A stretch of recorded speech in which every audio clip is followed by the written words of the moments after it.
forget, Paul Bloom's going to join us at about 5:15 today, right after the Top 5 at 5. Dr. Dan's inbox is scheduled to be opened at 5:30 today, and if you'd like to contribute, and we've had, I can't tell you how pleased I am with the creativity and snark of our regular contributors and some new ones. It's getting better all the time. More and more people seem to be getting the bit. Email guardsyjg@kfan.com. In my dreams today, I would be right now looking at our next guest because that was the original plan. But she's a very busy person right now. She got a lot of responsibilities. She's no longer footloose and fancy free. She's not retired anymore. And she's not retired anymore. Yeah. So Lindsay Whalen is joining us instead by telephone via the Connecticut Water Systems hotline. And let me see if I can get her called up. There we go. Whalen, can you hear me? Hey. How are you? How's it going? Good. How about you? Good. The issue was the 394 traffic. Because if I would come in, then I would probably be leaving around 4:30 or 5, depending on how many segments you wanted me for. And then I'm really in the meat grinder. So I thought I'd get home, beat the traffic. Everybody's always got an excuse. Everybody's always got an excuse. That's fine. I can live with it. I mean, I eventually I'll see your face once again, I hope. I expressed some devastation last segment. I don't know if you can relate to this at all. But news breaking that the last Long John Silver's has closed in Minnesota at the Mall of America. It was the last LJS left in the entire state, and now it's gone. In college and after, from time to time, I was a huge LJS guy. Did you ever partake in Long John Silver's fast food? No, I've never been there. Really? Okay. I think there was one up in like by New Brighton as well. Okay. I think there was a Long John Silver's because a lot of times we go visit my aunt who lives up there, and my brothers would go there on their way home for Long John Silver's, but I don't know, for some reason I've never had it. So I'm sad for you more than anything. Well, and my brothers. Yeah, I mean, of course, it was not good for you. We know that, but it's all about not making it a daily habit to eat it, but every once in a while, and it does for me bring back some college memories too. What was their signature dish? Well, I was saying I tended to go with the treasure chest, which was because you got to, if you're especially when you're in college, you just want to eat like a horse. At least I did, right? And you can get away with it, when you're that young. So it would be the treasure chest was combo platter. Basically, it was chicken. Basically, they called them peg legs, but basically chicken drummies. And the other part of it was their fried fish fillet. So it was so you got the best of both worlds. And then, as I said, it was so greasy that at the bottom, under the food and under the fries, I should say, there was basically, fried grease. They called them crumbles back in the day. And so on top of everything else, that would be the dessert. There's basically fried Krispies. Nothing worse for you, I'm assuming, but man, it tasted good going down. Tell you. Are you? Did that include tartar sauce? I am not a tartar sauce guy. I put no. Oh no. Yeah, I'm unusual in that regard. I don't know. No sauces needed for me. I'm a purist. I'm a saucer. So I'm a big sauce person. So. Are you a Chick-fil-A sauce person? I'm a saucer. Yeah. No, I like Chick-fil-A sauce. I like their Polynesian sauce. That's the one. I was just going to say that's my sauce. Now I have that at home. Yeah. Yeah, you can buy them at the grocery store in like the big 8-ounce, whatever, like that's bottles true. Or whatever. That's very good. That's correct. And then barbecue sauce, Miracle-Whip mayo. Yeah, no, I'm a big honey mustard with like chicken tenders. Stuff like that. Most people all the healthy stuff. Yeah, I mean, most people need sauces with those kinds of items. I've never have other than the Polynesian. The Polynesian sauce, for some reason, has hit me to a great degree. All right, maybe people are tired of us talking about food, but it's always fun to talk about food with someone else who enjoys food. You know, I like that. Exactly. So where do we begin here? We have not talked in a while. And so some of this is going to be old news to you, but it won't be old news to our listeners who are accustomed to having you on with us. And it's been a while since we've had you on, because I know you're asked probably 20 questions a day about the team, and specifically now about Olivia Miles. And I try hard not to do the recency bias thing, right? To go, oh my God, we've never seen anybody like this. The sky's the limit, because it's dangerous so early, right? And there is a recency bias to it. But I mentioned this on the air yesterday, and it's the truth. Saturday, I didn't realize you were on TV. It's during the day, okay? So yep. I'm flipping through the channels with errands to run, figuring I'm not going to stay here, but I start watching your game. I start watching, I admit it, specifically Miles, and I couldn't leave. I said, I gotta wait until you guys have blown them out enough to where, Cheryl takes her out and puts her on the bench. It is, for me, already become that. And I think there's a lot of people, that's going to be the growing trend where you go, I got to watch her. Yeah. I'll admit there's a lot of days where you get into practice and I'm kind of like, I wonder what she's going to do today.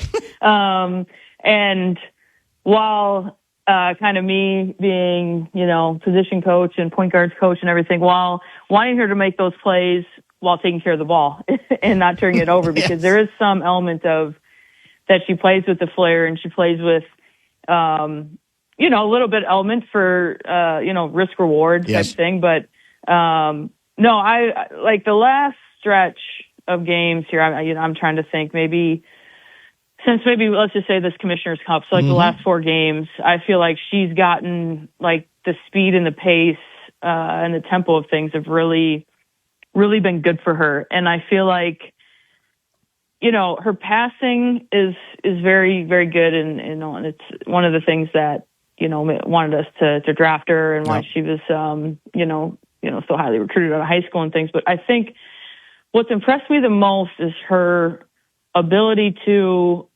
get to the basket. That's not something that really stood out as much to me when I was watching her in college. Like her passing really stood out to me, in some games where she'd, get hot from outside, but just her ability to, in this league, go against some really, really athletic post players and guards, and to be able to really continue to use her hesitation. She's got a great hesitation and a great burst with her first step that's been really impressive to me. And I think that's led to maybe some of the passes, because she's able to get to so many spots so quickly, or you don't think that she was going to get there. And so, we kind of get a, up close look, every single day. And, but yeah, there's a few times in the games, I think the Phoenix game really stands out there, where she had like 4 or 5 in the first half that, we were on the bench like, this is kind of crazy, like the passes that she was making, it just kind of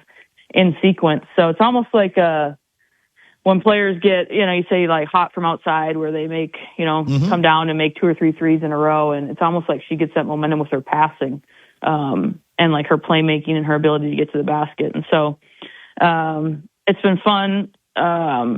She's such a great kid. I know she's not a kid, she's an adult and she's professional, but getting to work with her, watching film with her just a few hours ago, and she's, thanks me all the time. And it's just like so great to work with. And, we like the Lynx and Minnesota and Minneapolis, we're all very, very lucky that she's on our team. Well, there's that cliche that's used in football all the time, the quarterback who passes the receiver open. And I think it's kind of what I think it's one of the things you did really well. And I think it's something I see where it's like, well, I didn't even realize there was an opening there. And maybe even the receiver of the pass didn't know it. And then suddenly that person sees, hey, I'm actually in scoring position on the basis of where this ball was put. And a lot of times, I don't have to tell you this, it's not necessarily like an ooh and ah pass. It's just the right pass, right? It's the right pass. Yeah. And That to me feels like someone who's been around doing this longer, than she has, which is just the early part of her first season as a pro. Yeah, and I think too is understanding already that, okay, like Natasha Howard, she's a great roller. So she's a great roller. You want to hit her in stride when she's a little closer probably to the basket, whereas a player like Nia Coffey, if you get it to her in space a little bit, she's probably a little more, comfortable in space to put it down. And like just her being able to figure those things out quickly on, okay, bounce pass to Natasha Howard. She's going to be able to get it here. She's usually going against the centers on the other team, so I wanted to have it to her just where she can lay it in. Nia Coffey, okay, she's playing against more fours. She's maybe a little more used to putting it down and swinging it quick, or maybe taking one or two dribbles to go finish. So I can give her this type of pass. Those are the type of things, like you said, that she's been here 2 months and she's kind of really been able to pick up and figure out. And so, that part I think is, stuff that you see that you think mostly from a veteran, but it's like, I don't know, it's like she was born to play this position. And I think her last years, it was like she was ready to play at this level. I mean, obviously, getting to go through the college experience and playing at two really good programs in Notre Dame and TCU. But, I think there was times even last year when she was at TCU, she was ready to play at this level. Mm-hmm.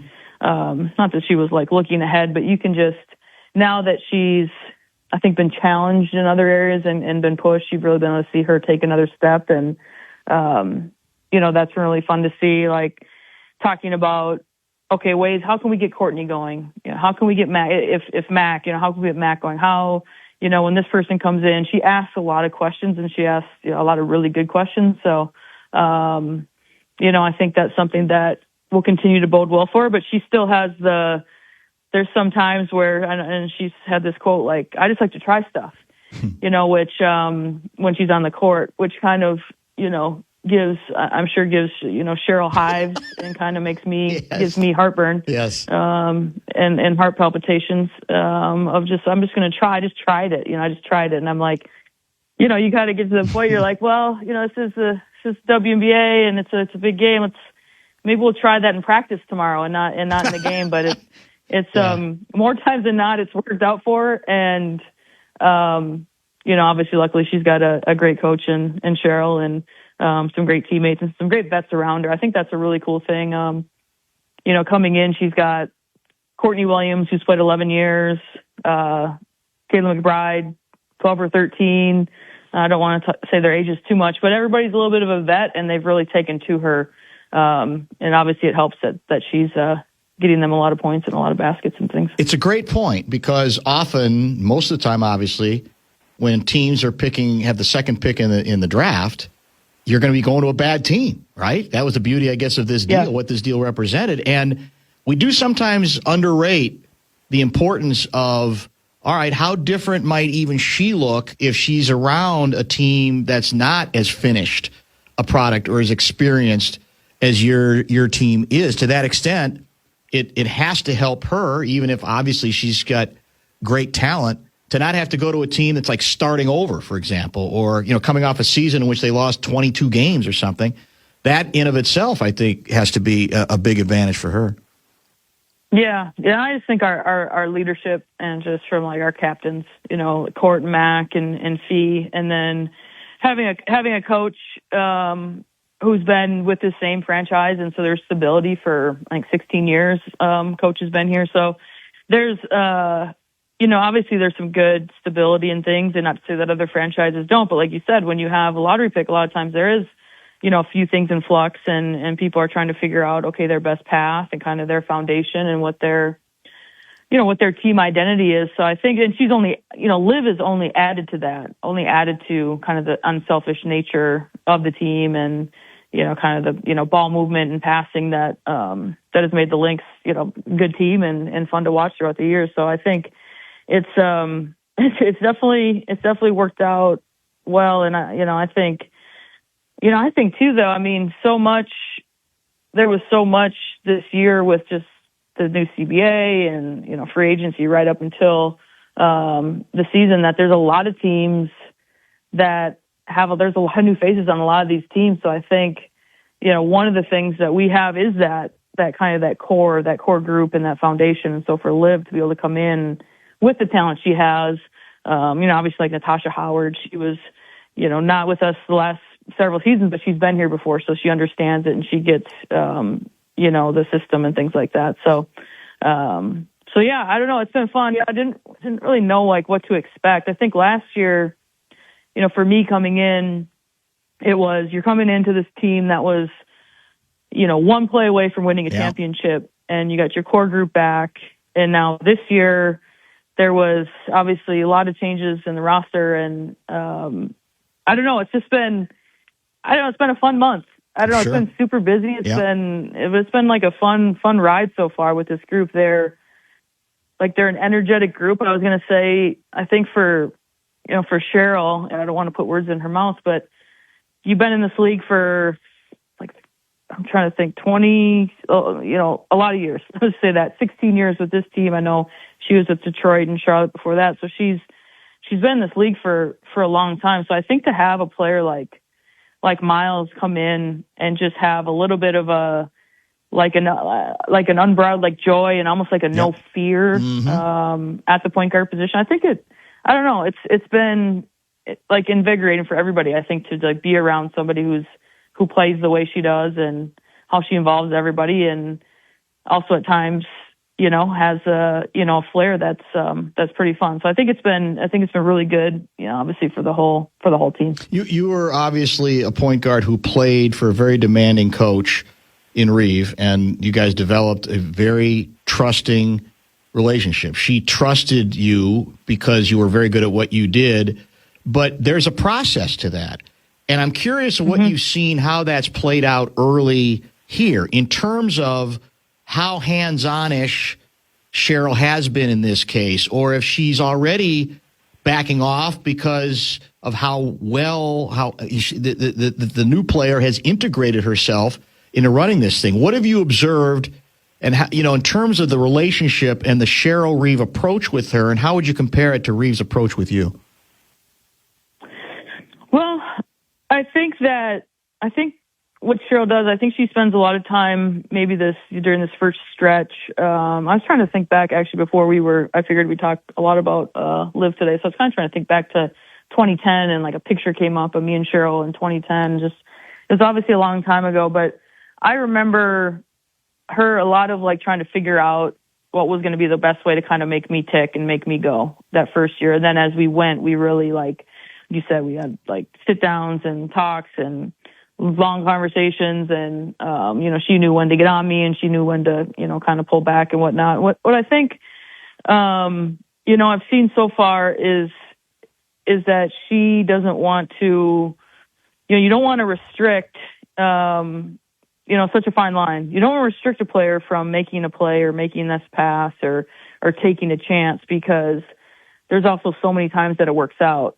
I think that there's, been a few times that she's, we talked about, maybe moving the ball just because, Liv is used to having the ball in her hands and, kind of making the play, the direct assist. And, sometimes, especially at this level, teams are so good and players on our team are so good that sometimes it's just that almost like the hockey assist, where you pass across and then pass the corner or, make the next pass. And, I showed her a few clips on video today, hey, you're not going to get credit for this assist, but you were 100% the MVP of that possession because you made this read, you got off of it quick, and Mac was able to make the play to Courtney or whoever it was. And so I think that, I think it's when it's cooking and we're going, you got to just, you let it ride and you go with it. There gets times that it's okay, the team is kind of being affected by either, she's, the read is maybe slow or maybe she's trying to make a play. Then I think that's when I've seen kind of just, hey, okay, let's kind of reset.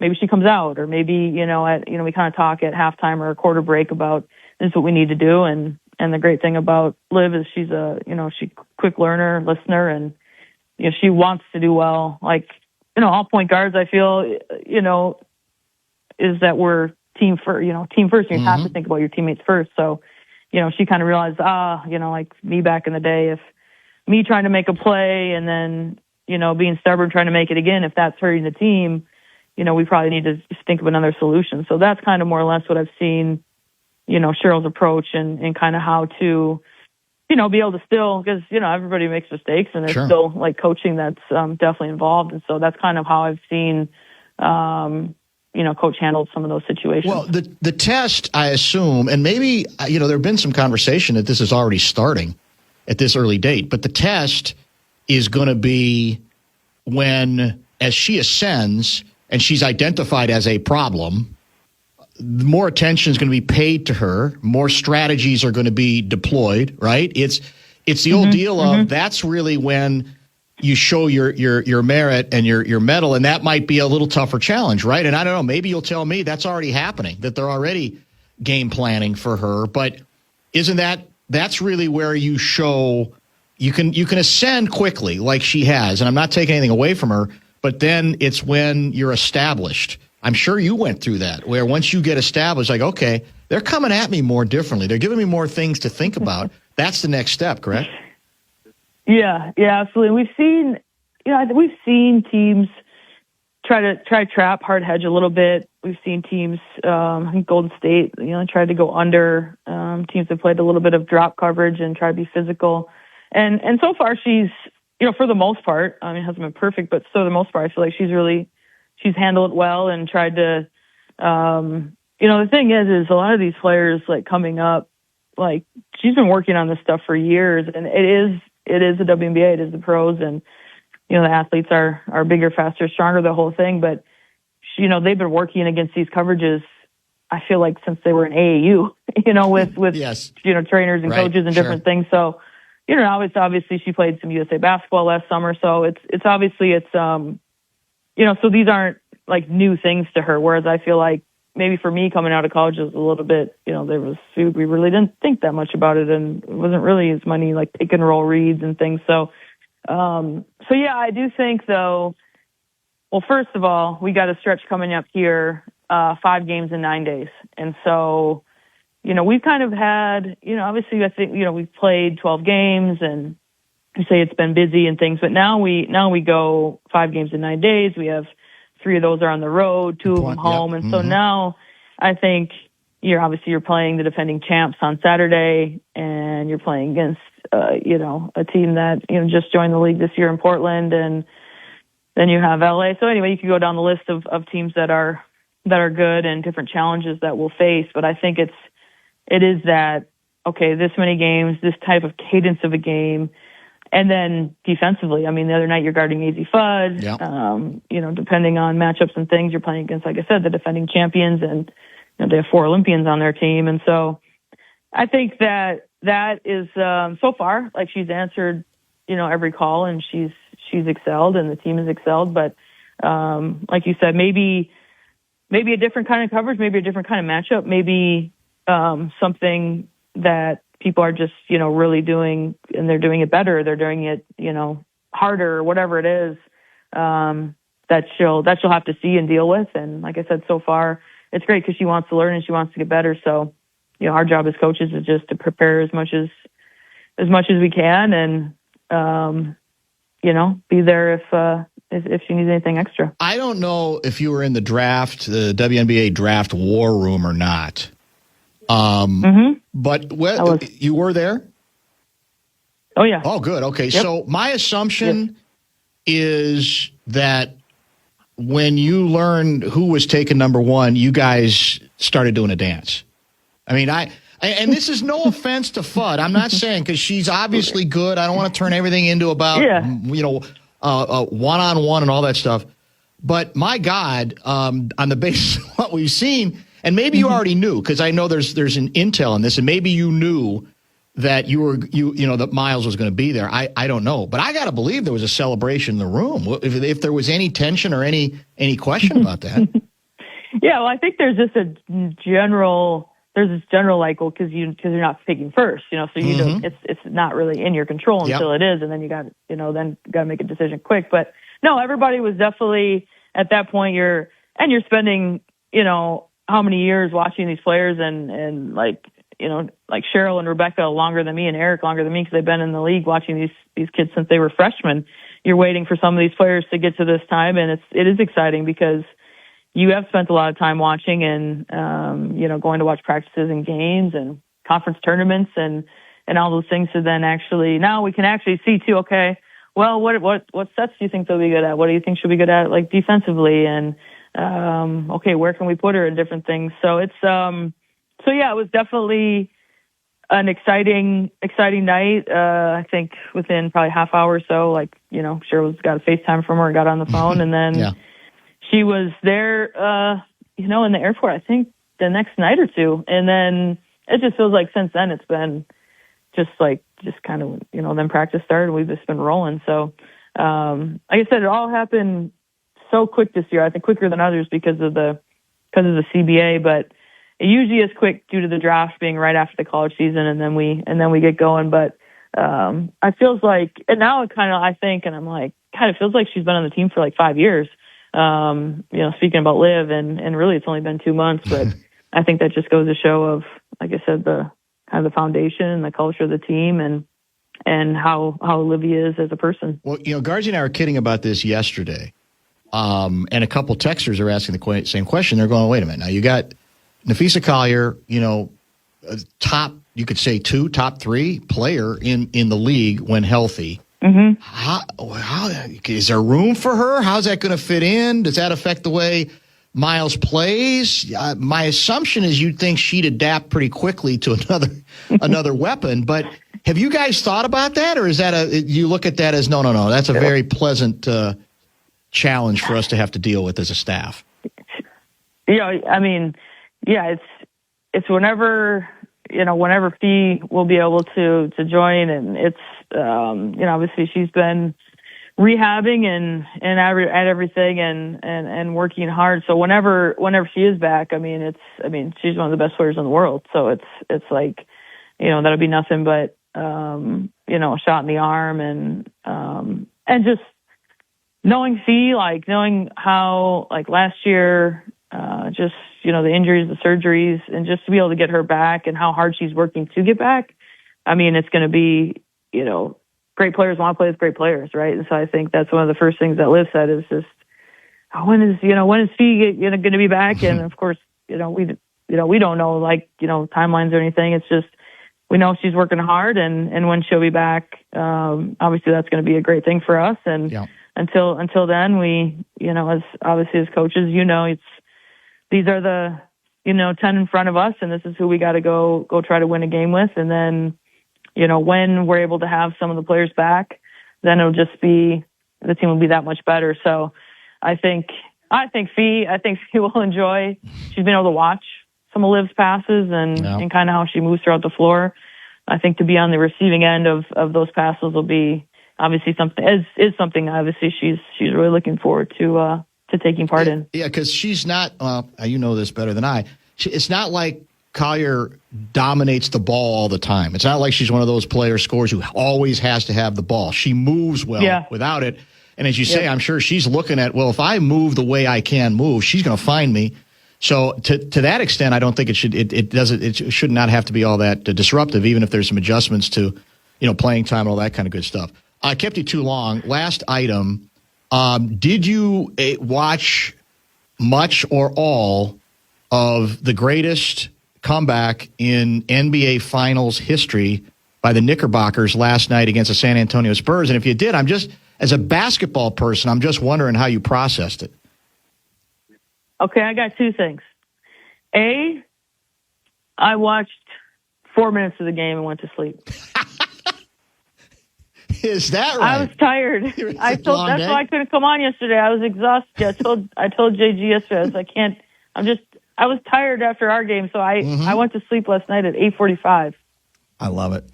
Can you relate? No. I can relate. I'm asking you this. I can relate.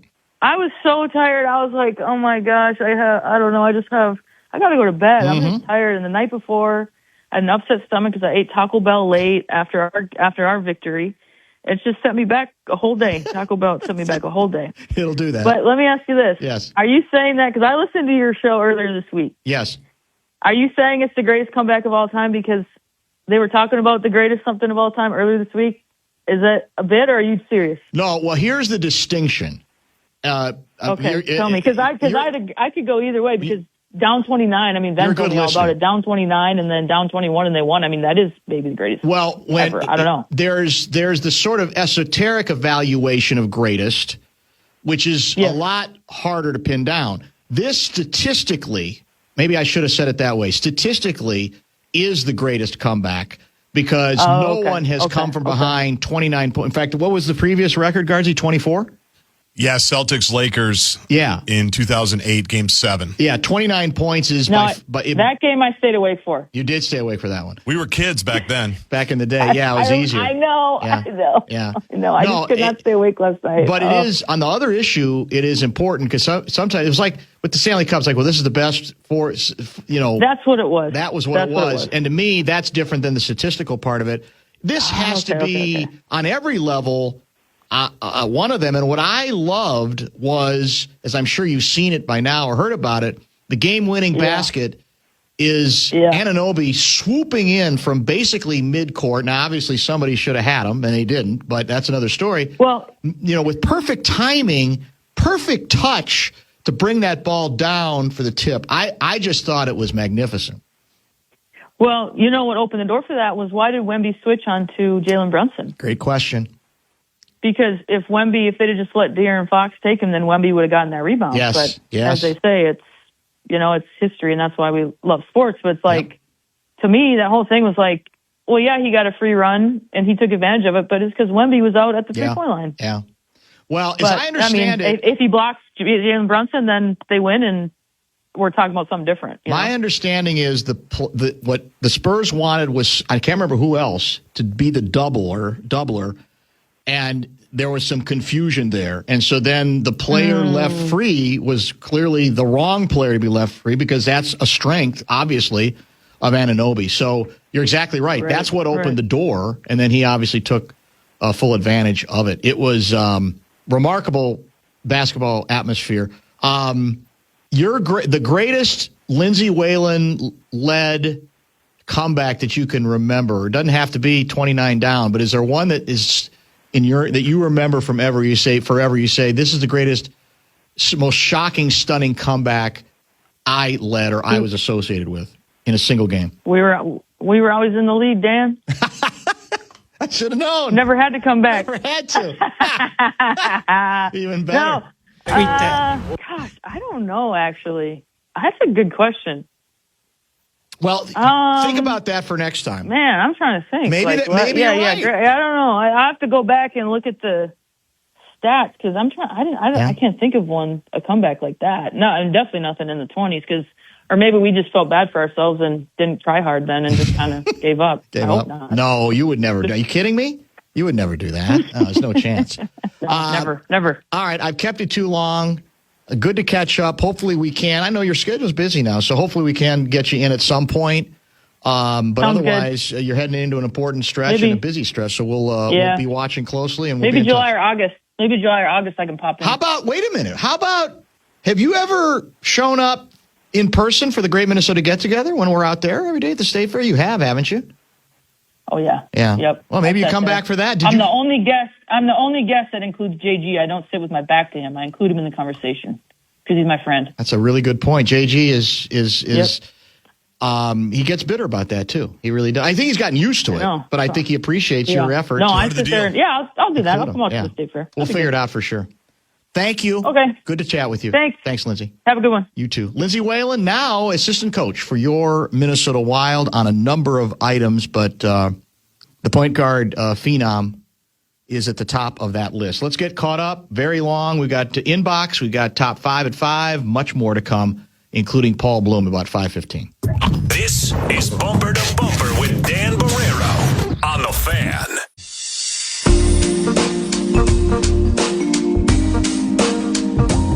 Celebrate America's 250th with KFAN and $250,000 in cash each weekday through July 3rd. You could win your share with $2,500 toward your dream getaway. Listen for the keyword on this show. It's just after 5. Enter it at KFAN.com. Hit the road America style. Nothing humanizes sports, or really you can say celebrity big shots, more than what you pointed out earlier, making fools of themselves despite their reputation, despite allegedly having to always put on airs, celebrating what the Knicks did in historic fashion last night in the Garden, or a Hall of Fame basketball player saying, yeah, late run to Taco Bell, man, didn't go so well.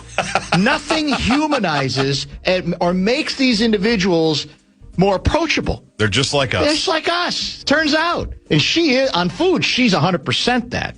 We've kidded and talked about that forever. Yeah. Yeah, teeth in the glass at 8:45. Yeah, she saw 4 minutes of the game. How good is that? Yeah. And that's the reason she couldn't join yesterday. Yeah. It was that, the thunderstorms that woke the dogs up. Also relatable. We had kind of a similar situation in our house. And you wake up at 3, it's not like, I'll just go back to bed. Right. No, then you're up. Then you're cooked. Up. Yeah, that's true. That happened to me yesterday. Very, very, very true.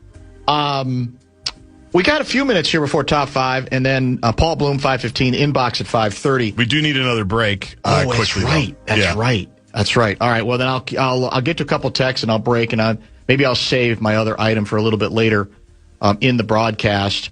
Are you breaking news? Lindsay is now assistant coach with the Wild. Did I say she was a coach for the Wild? Maybe. It's possible. Yeah, I'm capable. Too. I'm very capable. I don't think anybody's confused.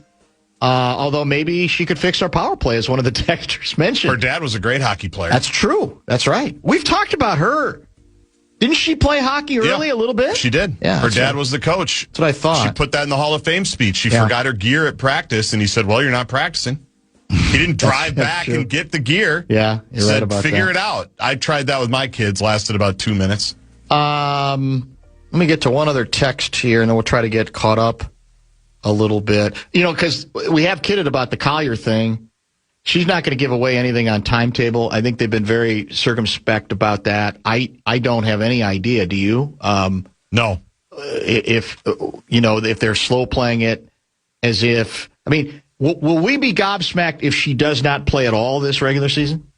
We will, won't we? Yeah. We will, I think. Yeah, I would be very surprised. I don't think we've given any indication she's going to miss the entire season, have we? I don't think so. I don't think so, but I guess we'll indeed see. Where was it? Lakeville once had a combo of Long John Silver's and Taco Bell. Is that true? Could be. That's interesting. Another good combo. Another outstanding. See, I think I would like Taco Bell if I try a little more. It hasn't been in my wheelhouse, but I relate to people who that's their place. It's good. And it's got some very interesting options. But with my gut, you got to sort of, all right, well, what are my chances coming out here alive? That kind of thing. With Taco Bell, sometimes the spices, it can get a little bit difficult for me. Absolutely. You know what I'm saying? Despite my Hispanic heritage. Understandable. Sometimes that's the way it works. For combo fast food joints, it's real hard to beat the KFC Taco Bell combo that was in the town I went to college in. Talk about an express lane to the freshman 15. That's from Nate. That's another combo. I didn't. Is that one that comes up every once in a while? KFC and Taco Bell? So, yeah. Interesting. All the combos just kind of run together, especially if you spend any time out on the road. Yeah. And you've got all the different exits and truck stops and everything that comes with it. 612 guy Dan on the Long John Silver's news, leaving the state of Minnesota. I'm devastated. I used to work at that LJS, Mall of America. Very sad day. Beautifully breaded Pollocks, so good. So many people loved asking for extra crumbles. There you go. You could actually, I didn't even realize Grab a scoop of crumbles. An extra scoop of crumbles. A gaggle of crumbles. Think about it. I'd love to, but we can't anymore. Oh, that's sad but true. All right, let's get caught up. Shorty coming up, then top 5 at 5, Bloom, and your letters before we wrap it up at 6:30. Bumper to Bumper with Dan.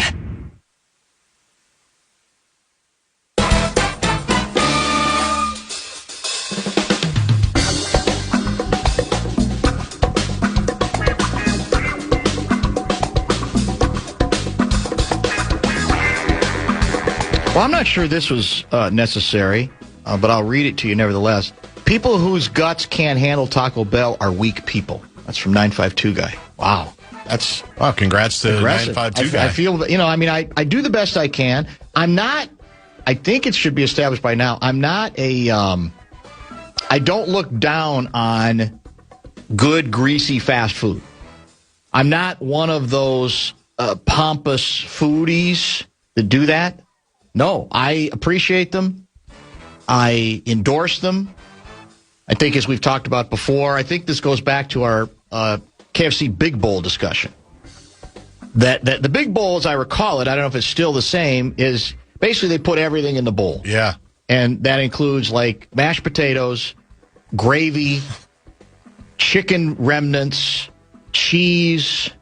Everything in there. And I said, it's not something I think probably it's smart to eat every day. Might catch up with you at some point. But I never, ever have any arrogance about, beneath me, fast food. What are you talking about? No, it's been too important to my life, I think, to at this late date for me to look down on anybody else who says, that's I'm in the mood for that. I know it's not gourmet, but it's good. Which is the is it a chicken place, burger place? Which is the place that says we know we weren't doing the job? It's the big boss, and he does the old, we know we didn't do the job, and by God, we're going to get it right. We've made a lot of mistakes, and we're going to get to a place where you're going to think differently of us. Is it Burger King? Is it Burger King, guy? Which one is it? That sounds right. One of them is basically said, we're rebranding. Okay. We're refocusing. We're recommitting. It's a long-term building plan. Sort of like the Twins. There might be some gap years some right sizing that you have to deal with, and right sizing, but that's what we're going to get to. Yeah. We could do an entire Abyss show on just a total breakdown of fast food places. Yeah, that's true. Like good for a road trip, good for a hangover, good for breakfast, good for lunch, good for before a game, because there's scenarios for all of them, there right? There are. You're right. When you say Burger King, I don't think of the burgers. I think of the breakfast sandwich and the breakfast potatoes, the croissant. And I can go to the one on Industrial Boulevard in Edina where I would go with my buddy Adam instead of first period. Shocking that I went to 5 colleges. And I would get the croissant and the potato circles, and I'd sit there with a mellow yellow, and it'd be the greatest morning of my life. That's what I think of when I think of Burger King. You have that. It's still a fond memory. That's the point. And my kids have activities right in that neighborhood, and I tell them that. I go, your dad, this is where he used to go to breakfast, kids, instead of going to first period class. The interesting thing about the full PELF strategy is you could probably only go down it once or twice. Now, which is the whole point of the whole PELF bid, is that you kept going. And in baseball, you could do it 2 or 3 times probably if you're a pitcher. But if you do it 5, 6, 7, 8 times, at some point people go, well, I don't believe you anymore. It doesn't matter that you're taking full accountability. So if you're a company, a fast food company, you got to think long and hard about, are we going full PELF? Because if you are, let's remember, we can't do this again in 2 years. We got to get it right. We got to get it right this time. And cynically, you got nothing to lose if you try it, right? That's the whole point. The question is whether there's actual thought behind it and commitment to the bit, which I assume it costs money.